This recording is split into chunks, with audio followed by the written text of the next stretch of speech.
Enzo Maresca's ball. He's a new Chelsea manager. We're gonna watch Chelsea's highlights from pre-season of tactical masterclasses from the new manager, the new backroom staff. I'm an addict for this sort of stuff. Good football, passing, and movement. You can see that's Malagusta playing in the inverted fullback role, getting forward. I remember this move just against Club America. Beautiful football. It's so unlucky Kane Dewsbury doesn't finish that, because that was great football. Yeah, I'm excited for this season. Now, the results in pre-season weren't the best. Look at that. That was Mark Gue. I do not remember that little flick. Kind of Chukwemeka ran it out of play. Yeah, some of the little 1-2s around the corners. Yeah, I remember that one. Little flicks around the corner. It's just stuff we didn't see under Pochettino. There's a clear identity here. Just little 1-2s. Distribution from the goalkeeper, building out from the back, playing it into the midfield. You see very clearly, if I pause it here, you can very clearly see the shape. It's a back three with a goalkeeper that can kind of help out. Behind my skull, he's not there, but if I move myself, back three, as you can see, building from the back. Then you have a clear midfield two. You have the centre defensive midfielder, who in this case is Romeo Lavia, and then Reece James, who is inverting here. And then the striker, left winger, right winger, and then you have an extra 2 number 8s. Actually, this is number 8. Right winger is off the screen, I assume. It's a clear system, and apparently at Leicester last season, Maresca did not deviate from the plan, which was this formation.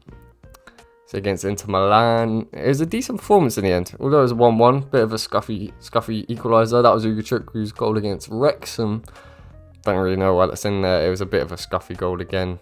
Good little touch from Broja. He is on his way out. However, yeah, it relies on 1 versus 1 wingers. That was a very good finish from Raheem Sterling. Good ball from Noni Madueke. It relies on 1v1 wingers, which we have in abundance now. Noni Madueke suits that down to a T. So does Raheem Sterling.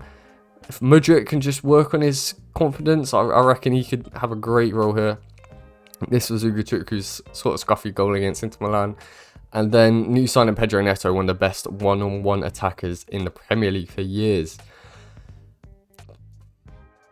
The midfield, I think, didn't impress me too much in pre-season. I like the little two options, but the 2 number 8s last year at Leicester, it was Kane Dewsbury as a more attacking one, and then Didi as the other one. But Maresca seems to be doing something slightly different tactically. He wants to get Nkunku into this team because he's such a great player, but he doesn't want him at striker. He doesn't want him at left wing. So he's kind of giving him the number 8 Kane Dewsbury role. But he's not really a midfielder. Whereas Dewsbury Hall, that would have been a great guy. This is not a tactical thing. Nkunku just had a great bicycle kick attempt saved. Kane Dewsbury Hall has been a midfielder all his life, and he has the work rate to get forwards, but get back as well. But Nkunku, like we just saw, his going forward technical ability is so good that he has to be in the team, but he doesn't really fit anywhere. So Maresca's sort of given this, I think he's sort of changed already. That was Lavia getting forward from the deep position, getting forward, driving with the ball. Maresca's already sort of deviated from his Leicester system and given the number 8, who was a pressing midfielder, but did go forward, Dewsbury Hall got loads of goals and assists last season in the Championship. He's given Nkunku the license to roam forwards. And it's not really a midfielder, it's more of a number 10, sort of a second striker. These sort of 1-2s, that was such a good opportunity. This was against Real Madrid, wasn't it? Look at this passing and moving. They've been well drilled, and that was a bit of a dodgy pass. But Mark Gue did very good in pre-season, didn't he? To just impress, just get in the way, be annoying. And here's an advert, and I'm not quite sure what is going on right now. Anyway, back to the football. One-touch football, round the corner. No need for long holding. There's Nkunku driving forwards again. Bit wider this time. And Mark Gue, he didn't score in pre-season, did? Oh no, he did score. He scored a nice header. Yeah, and this is the building out from the back. See, with that one pass, I won't replay. I will replay it actually. That right here, Jorgensen's got a ball, or is that? I can't tell who that is. With one pass from into Lavia and then out from Lavia, it's taken 4 players out of the game. Now, that is exactly what was going on. It didn't work so well against Real Madrid because you can see they're not pressing as highly. A lot of them are behind the ball. But once these players, once the opposition get drawn in and then get taken out with a killer pass, then we can attack with the 1v1 wingers. Number 8s can get into the box and the striker can finish off chances exactly, which did not happen in that scenario.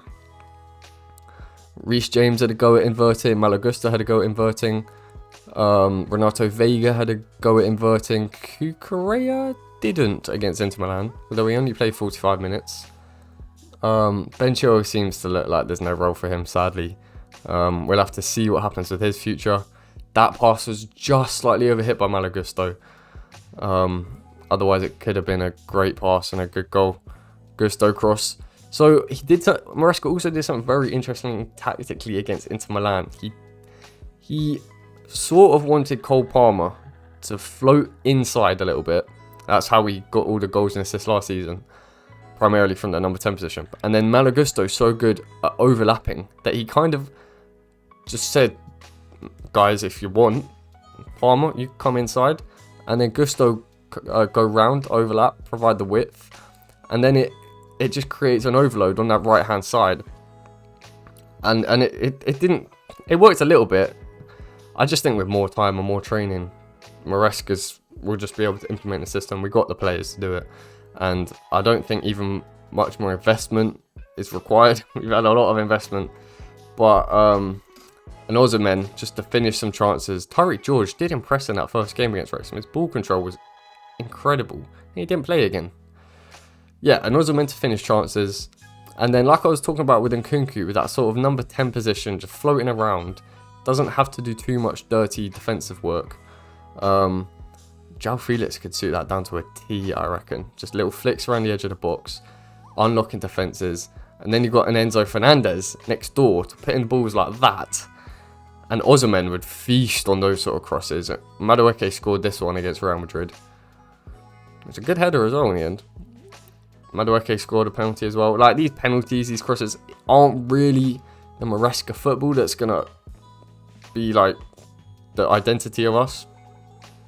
But it's clear to see that there is something going on here. We've got the players for a bright future. And here you go. Just little dribble. Pass it. Hold it.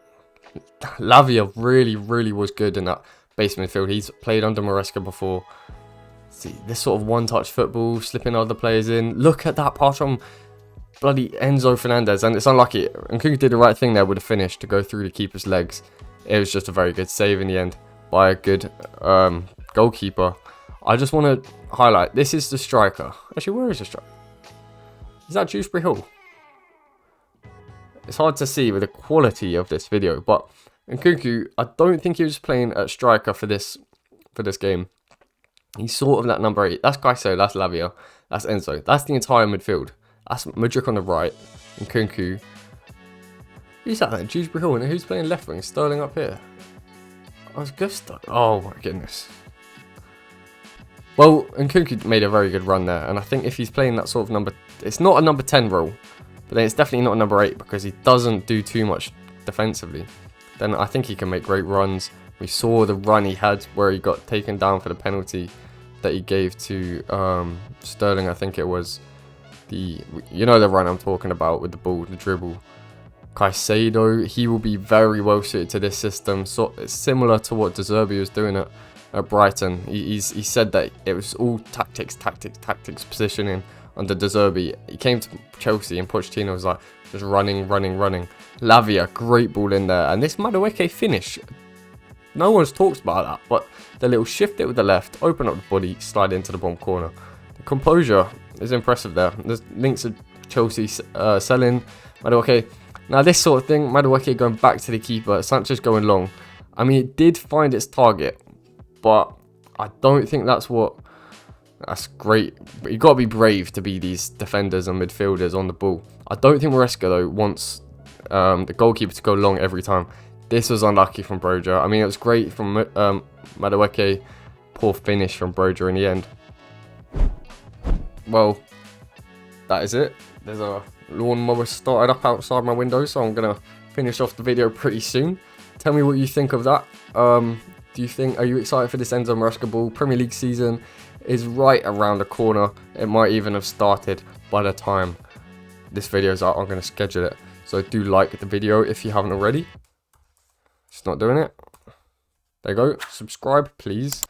I just realised it doesn't say like on there, does it? But I've been saying like. Subscribe as well as like. And then comment your thoughts on the new era of football under Chelsea. I'm excited for it. I think it's better than what we saw under Pochettino. There was just...